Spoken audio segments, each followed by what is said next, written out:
৯ বছর ভারতে থাকার পর দেশে ফিরে প্রথম কথায় কি বললেন সালাউদ্দিন? আমি বাংলাদেশের জন্য এসেছি। ছাত্রগণ আরে ভাই, আমরা কি জিজ্ঞেস করেছি আপনি কিসের জন্য এসেছেন বা কার জন্য এসেছেন? চলেন একটু তার টাইমলাইনটা দেখি। 2015 ঢাকা থেকে গুম, বাসা থেকে 2 মাস পরে ভারতের পাহাড়ে উদ্ধার শিলংয়ে। 9 বছর ভারতে রাজকীয় অবস্থান। 2023 সালে ভারতের কোর্ট বলল you are free to go, কিন্তু তিনি বাংলাদেশে আসলেন না, ভারতেই রয়ে গেলেন। 5 আগস্ট হাসিনা সরকারের পতন হলো, আর মাত্র 6 দিনের মাথায় 11 আগস্ট দেশে ফিরলেন সালাউদ্দিন।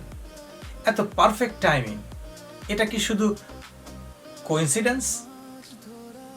একটা প্রশ্ন, গণ অভ্যুত্থানের পর ওই সময় বাংলাদেশে তো ফাংশনাল কোনো সরকার ছিল না, তাহলে তার প্রত্যাবাসনের জন্য পররাষ্ট্র মন্ত্রণালয় থেকে ডিমান্ড নোটটা কে কখন ইস্যু করেছিল, সেটির কপিটা কোথায় আছে? যখন রয়ের সব এজেন্টরা, অ্যাসেটরা বাংলাদেশ ছেড়ে পালাচ্ছে, ঠিক তখন তিনি ইন্ডিয়া থেকে বাংলাদেশে ফিরলেন। দেশে ফিরেই তিনি সব চ্যানেলের মাইক দখল করে নিলেন, কাউকে কিছু বলতে দেন না। আইন বিষয়েও তিনি বলেন, স্বরাষ্ট্র তো তারই। এমনকি প্রধানমন্ত্রীকে কোনো প্রশ্ন করলে তার উত্তরও তিনিই দেন। 9 বছরের ইন্ডিয়ান ডিগ্রি, ওজন তো একটু থাকবেই। দেশে ফিরে তিনি তার ভেরিফাইড পেজে একটা ভিডিও দিলেন, নাম দ্য ফিনিক্স। ফিনিক্স মানে কি? আগুনে পুড়ে আবার নতুন করে জন্ম নেওয়া পাখি হলো ফিনিক্স। ভালো কথা, কিন্তু ভিডিওতে তিনি বললেন আমি বাংলাদেশের জন্য এসেছি। আমি বাংলাদেশের জন্য এসেছি। শুরুতেই এই লাইনটা বলার দরকার হলো কেন? এই বক্তব্য দিয়ে তিনি কি কোনো বিশেষ মেসেজ বা বার্তা দিতে চাচ্ছেন? মানে আমি অন্য কোনো দেশের জন্য আসিনি, অর্থাৎ ঠাকুর ঘরে কেড়ে কলা খাচ্ছি না, মানে আমি ইন্ডিয়ার জন্য আসিনি, আমি এসেছি বাংলাদেশের জন্য।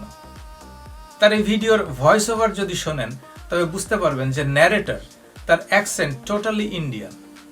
বাংলাদেশের লোকরা কখনো আহমেদকে আহমদ বলে না, তার নাম সেই ভিডিওতে বলা হয়েছে সালাউদ্দিন আহমদ।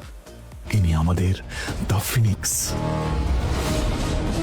সালাউদ্দিন আহমদ।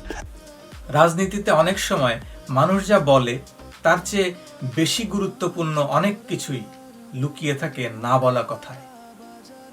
আমি বাংলাদেশের জন্য এসেছি, এই লাইনটা শুনে আপনার কি মনে হয়েছে? কমেন্টসে লিখুন। আর হ্যাঁ, 9 বছর যে তিনি মানে সালাউদ্দিন আহমদ রাজকীয়ভাবে ভারতে ছিলেন, তার খরচ তিনি কিভাবে জোগাতেন? দেশ থেকে কি তাকে টাকা পাঠানো হতো? যদি পাঠানো হয়ে থাকে, তার কি কোনো দলিল তিনি দেখাতে পারবেন? যদি না পারেন, তবে তো সংবিধান অনুযায়ী তার নামে মানি লন্ডারিং এর মামলা করা যায়, যায় কিনা? আপনারা দেখছিলেন শরীফ অন ক্যামেরা।